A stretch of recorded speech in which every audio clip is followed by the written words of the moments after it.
Buongiorno, sono Fabbro Bogdan Popov. We are in southern Alps, Italy, Domodossola, making the forged elements for the stove we just built for this nice, beautiful mountain farm. See that? And the view is spectacular here. We're at the height 1000 meters.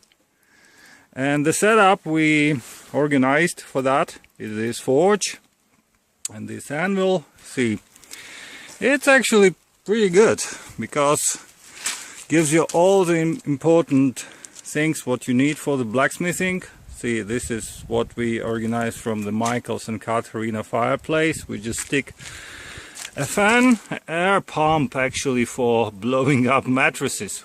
I found it at a local store, bought for 10 euros, and I connected it to the battery from the screwdriver battery, and the anvil was in Kudine, was already here. So yeah, it works pretty good. So now we will see how it actually works. Yeah, this is the forge.